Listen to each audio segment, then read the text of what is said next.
The Convergence. The Azeri Empire had ruled the Orion Arm for 3,000 years. Their crystalline vessels moved through space like predatory fish, elegant and deadly. They had conquered over 500 worlds, subjugated 37 sentient species, and harvested resources from countless more. Their technological superiority was absolute, their military might unquestioned, their dominance complete. Until they met humans. Captain Maya Chen stood on the observation deck of the colony ship Artemis, watching the stars blur past as they traveled at the edge of what their engines could handle. At 42, she had spent most of her adult life in space, guiding humanity's expansion to new worlds. Her dark eyes reflected the passing stars, and her short black hair was streaked with premature gray, a testament to the stresses of command. "Captain, we're detecting something unusual ahead," Lieutenant Kamal said, his voice tense over the comm system. "Multiple objects, massive energy signatures. They're not in our database." Maya's heart rate quickened. "Drop out of FTL. Alert status. I'll be right there." The massive colony ship, carrying 15,000 sleeping colonists bound for Kepler 442 bits, shuddered as it returned to normal space.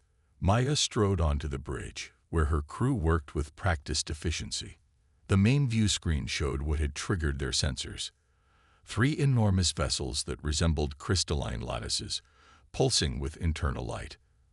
"First contact," Maya whispered, a mixture of excitement and apprehension washing over her. Humanity had encountered only microbial life in their exploration so far. "Open all frequencies, standard greeting protocol." Before her communications officer could comply, the bridge illuminated with a projection, a tall, slender figure with iridescent skin that shifted colors like oil on water. Its 4 arms were positioned in what might have been a formal stance, and its face held 3 vertical slits where eyes would be on a human. When it spoke, the words came through clearly, translated by some unknown means. "Human vessel, your expansion ends here. The Azeri Empire claims this sector and all resources within it. You will submit to our authority or be eliminated." Maya didn't hesitate. "This is Captain Maya Chen of the Earth Alliance vessel Artemis.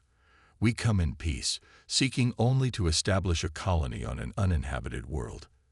We have no desire for conflict." The Azeri's skin rippled blue-green, which Maya suspected indicated amusement or perhaps contempt. "Peace is irrelevant. Submit or perish. You have 6 hours to prepare your vessel for boarding and processing." The projection vanished. "Well, that could have gone better," Kamal said quietly. Maya turned to her senior staff. "Wake the military contingent. I want all defensive systems online, and get me a direct quantum link to Earth Command." Within the hour, Maya was in conference with the Earth Alliance Security Council, explaining the situation. Admiral Haruki Ujong, her former mentor and now the head of Alliance Defense, looked grim. "We've detected similar vessels near 3 other colony expeditions, Maya. Intelligence is compiling data now, but from what we can gather, these Azeri have a vast empire. They're centuries ahead of us technologically." "What are our options?" Maya asked. "We fight," Zhang said simply. "Every species they've encountered has either immediately surrendered or been quickly defeated. Neither outcome preserve autonomy or dignity. The reports we've gathered from merchant vessels suggest the Azeri use conquered species as little more than resources." Maya nodded. She had already come to the same conclusion. "The Artemis isn't a warship, Admiral." "No, but it has defenses, and you have 15,000 of the best minds humanity could gather for colonization. Scientists, engineers, soldiers use them. Against an empire that's conquered hundreds of worlds." Zhang's expression softened slightly. "Maya, humanity has never bowed to tyrants. We're not starting now." After the call ended, Maya ordered the awakening of all colonists from cryosleep. It would take hours to bring them all to consciousness, but she needed every advantage they could muster. Dr. Elena Sobek was among the first awakened. The xenobiologist stretched her limbs, working out the stiffness of cryo-sleep, as Maya explained the situation. First contact, and they're hostile, Elena said, her Russian accent thickening with emotion. Of course, the universe is rarely kind. I need options, Elena. Something besides submit or die. Elena considered this as she reviewed the scans of the Azeri vessels. These ships, the crystalline structure isn't just aesthetic. See these patterns. They're conducting energy throughout the entire vessel. It's like a massive circuit. Maya leaned closer. What are you thinking? Maybe we can disrupt it somehow. We'll need more data. As the hours passed, the Artemis became a hive of frantic activity. The military contingent prepared what defenses they had. Engineers worked to modify their systems for potential combat. Scientists analyzed every scrap of data on the Azari. 5 hours after the ultimatum, Dr. Sobek burst onto the bridge, her eyes wild with excitement. Captain, we've found something. The Azeri communications, they use a crystalline resonance frequency. It's incredibly sophisticated, but also vulnerable to specific harmonic disruptions. Explain, Maya demanded. Their ships, their technology, they're all connected through this crystalline network. It's like a vast hive mind. But if we generate the right counter-frequency, Elena handed over a data pad with complex equations. Maya studied it, then looked up at her chief engineer. Nguyen, can we modify our communication array to broadcast this? The engineer frowned. Maybe, but at that power level, we'd burn out our systems in minutes. We don't need long, Maya said, just long enough. When the 6-hour deadline arrived, the Azeri commander appeared again on their view screen. Your time has expired. Prepare for boarding. Maya stood tall. We've considered your offer. Humanity does not submit to threats. We will defend ourselves. For the first time, the Azeri seemed surprised, its skin shifting to a deep purple. Defiance is illogical. Your technology is primitive. Your defeat is inevitable. Perhaps, Maya replied. But humans have a saying. It's not the size of the dog in the fight. It's the size of the fight in the dog. As the Azeri vessels moved into position to disable the Artemis, Maya gave the order. Now, Belina. Throughout the ship, makeshift resonators activated simultaneously, broadcasting the counter-frequency Elena's team had calculated. The effect was immediate and dramatic. The crystalline Azeri ships seemed to shudder, their perfect formations faltering. The intricate patterns of light running through their hulls flickered erratically. It's working, Kamal shouted, watching the tactical display. Their weapons systems are destabilizing. Maya didn't waste the opportunity. All thrusters, evasive pattern delta. Get us out of their firing arc. The Artemis lurched into motion, its engines straining as it maneuvered away from the disoriented Azeri vessels. They're recovering, Elena warned, monitoring the frequency response. The disruption is only temporary. It doesn't need to be permanent, Maya replied. It just needs to buy us time. She opened a channel to the Azeri commander. Attention Azeri vessels. That was a demonstration. We have identified a fundamental vulnerability in your crystalline technology. The next disruption will be targeted at your propulsion systems. There was a long pause before the Azeri commander responded, its skin now a mottled gray. This is unexpected. No species has ever disrupted Azeri systems before. Humanity is full of surprises, Maya said. We propose a ceasefire and negotiations, or we can continue to demonstrate our capabilities. Another pause, longer this time. Then, we will consider your proposal. Maintain your position.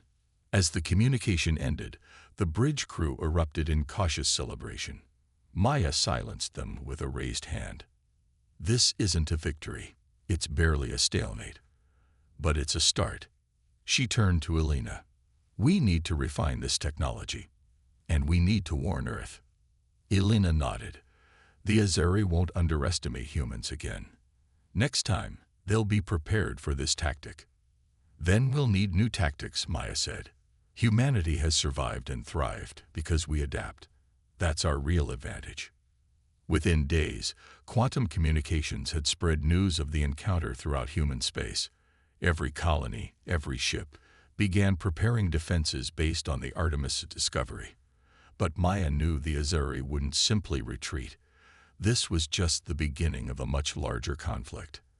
As she looked out at the stars from her quarters that night, Maya thought about the 15,000 colonists under her protection and the billions of humans across a dozen worlds who would soon face the Azeri threat. The Empire had never known defeat in 3,000 years. Well, she whispered to herself, there's a first time for everything.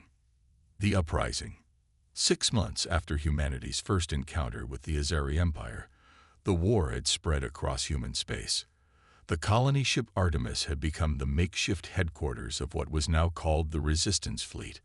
37 human vessels of various sizes and functions, all armed with crystalline disruptors, based on Dr. Elena Sobek's original design. Maya Chen, now Admiral Chen by emergency promotion, stood in the war room of the Artemis, studying holographic displays of Azeri movements. The crystalline disruptors had bought humanity time, but the Azeri were adapting. Each engagement was harder than the last. They're learning, Maya said to her assembled officers. Their new ships have shielding against our disruptor frequencies. Elena nodded grimly. We expected this. The Azeri may be rigid in their thinking, but they're not stupid. Their adaptations are predictable, though. They modify only what failed before. They don't anticipate new threats. That gives us an opening, said Commander Jackson, the tactical officer. If we develop multiple disruptors with rotating frequencies. Already working on it, Elena interrupted. But we need more. The disruptors are just one tool. We need a comprehensive strategy. Maya tapped the holographic display, zooming out to show the entirety of known space. The Azeri have conquered hundreds of worlds. Every species they've subjugated is a potential ally. If they're willing to risk rebellion, Jackson pointed out. Risk is relative, Maya replied. We've proven the Azeri can be hurt. That changes the equation. Reports from across human territories showed the same pattern. The Azeri attacked with overwhelming force, expecting immediate surrender. When met with resistance using the crystalline disruptors, they withdrew temporarily, modified their approach, then attacked again. It was a cycle that couldn't continue indefinitely. Humanity was outnumbered and outgunned. What they needed was a game changer. It came from an unexpected source. A small research vessel, the Galileo, had been investigating an abandoned alien outpost when the war began. Cut off from regular communications, they continued their work in isolation. When they finally reconnected with the Resistance Fleet, they brought something extraordinary. We call it the Babel Protocol, explained Dr. Imani Okafor, the Galileo's lead scientist, as she presented to Maya and her staff. The outpost we were studying belonged to a species the Azeri conquered millennia ago. They had developed a way to infiltrate the Azeri's crystalline network, not to disrupt it, but to communicate through it. Maya leaned forward. You're saying we can tap into their communications? More than that, Imani said, her eyes gleaming with excitement. We can potentially broadcast to every subjugated world simultaneously. We can coordinate a galaxy-wide uprising. The implications were staggering. Instead of fighting the Azeri alone, humanity could unite all conquered peoples against their common oppressor. Implementing the Babel Protocol wasn't simple. It required precise calibration to avoid detection, and they would only get one chance before the Azeri adapted. Maya authorized a daring mission. A small team would infiltrate an Azeri relay station at the edge of their territory to plant the necessary equipment. Commander Kamal volunteered to lead the mission. I studied their patrol patterns, Admiral. There's a window of opportunity in 3 days when their security rotations change. Maya agreed but insisted on one condition. Take Elena. No one understands their crystalline technology better. The infiltration team departed aboard the Hermes, a scout vessel with advanced stealth capabilities. For 72 hours, Maya and the rest of the fleet waited in tense silence. When the Herms finally returned, Kamal and Elena were exhausted but triumphant. "It's done," Elena reported. "The Babel transmitter is in place and operational. We can broadcast whenever you're ready." Maya had spent the intervening time preparing humanity's message, a call to arms that would resonate with every species oppressed by the Azari. Standing before a camera in the Artemis Communications Center, she spoke the words that would change the course of the war. "To all peoples subjugated by the Azari Empire, this is Admiral Maya Chen of the Human Resistance Fleet. For 3,000 years, the Azari have ruled through fear and technological dominance. They have told you resistance is impossible. They have told you freedom is beyond your reach. They lied. Humanity has discovered weaknesses in Azari technology. We have fought them to a standstill. But we cannot defeat them alone, nor should we have to. This fight belongs to all of us. In exactly 7 standard days, the human fleet will launch a major offensive against the Azari Central Command. We ask you to rise with us. Sabotage their facilities. Disable their ships. Reclaim your worlds. Together, we can end 3 millennia of oppression in a single day." The message was broadcast through the Azari's own network, reaching every corner of their vast empire. The response came faster than anyone had anticipated. Within hours, reports flooded in of uprisings on dozens of worlds. The Viridians, silicon-based life forms used as miners, collapsed entire Azari extraction facilities. The Nautilians, aquatic engineers forced to maintain Azari underwater installations, flooded critical systems. The Krell, whose natural electromagnetic fields had been harvested for energy, turned those same fields against their masters. The Azari, facing simultaneous rebellions across their territory, were thrown into chaos. Their hierarchical command structure, so effective against single opponents, became their greatest weakness when confronting multiple threats on multiple fronts. 7 days after Maya's broadcast, as promised, the human fleet launched its attack, not against the Azari Central Command as stated, but against their primary shipyards. The misinformation had worked. The Azari had redeployed their forces to protect their command centers, leaving the shipyards vulnerable. The battle was fierce but decisive. Human vessels, equipped with the latest version of the crystalline disruptors, systematically disabled Azari defenses. Meanwhile, the shipyard's slave workers, members of a dozen different subjugated species, rose up from within, seizing control of critical systems. In a single day, the Azari lost the ability to replace their fleet. Without new ships, their empire began to crumble under the weight of widespread rebellion. 3 weeks later, representatives from 23 formerly subjugated species gathered aboard the Artemis for an unprecedented summit. The Azari, their forces scattered and their leadership in disarray, had offered unconditional surrender. Maya stood before the assembled delegates, humbled by the diversity of life forms around her. Some breathed methane, others communicated through color changes or electromagnetic pulses. All had suffered under Azari rule. All had fought for their freedom. "What we do now will define galactic civilization for millennia to come," Maya said. "We could dismantle the Azari Empire entirely, scatter their people across the stars as they once scattered ours. Or we can build something new, a federation of equals, where diversity is strength and no single species dominates others." The debate was long and sometimes heated. Some species, bearing the scars of generations of Azari oppression, argued for punishment.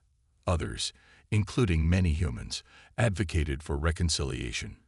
In the end, they reached a consensus. The Azari would surrender their military capabilities and submit to oversight, but would retain autonomy over their homeworld and join the newly formed Galactic Federation as equals, albeit with restrictions until they proved their commitment to peace. When Maya signed the Federation Charter on behalf of humanity, she thought about how far they had come since that first tense encounter. The Azari had ruled the galaxy without challenge for 3,000 years, until humanity stood in their way. Not because humans were stronger or more advanced, but because they recognize what the Azeri never had. That true strength comes from diversity, adaptation, and cooperation. As the ceremony concluded and the delegates dispersed to begin the hard work of building a new galactic order, Elena approached Maya privately. "You know," Elena said, "the Azeri never understood why we fought so hard. Their hive-mind consciousness couldn't comprehend our individual drive for freedom." Maya smiled. "Maybe that's what they'll learn from all this, that there's strength in difference." "Do you think they can change?" Elena asked. Maya looked out at the stars, thinking of the long road ahead. "If there's one thing I've learned in this war, it's that anyone can change. The question is whether they choose to." As the Artemis prepared to return to Earth, carrying news of peace and alliance, Maya knew that humanity's greatest journey was just beginning. They had defeated an empire that ruled the galaxy without challenge for millennia. Now they would help build something better in its place, a future where no species ruled without challenge, where power was balanced and diversity celebrated. And if new threats arose, as they inevitably would, humanity would be ready. Not alone, but as part of something greater than themselves. A federation of stars, bound together by the most powerful force in the universe, the will to be free.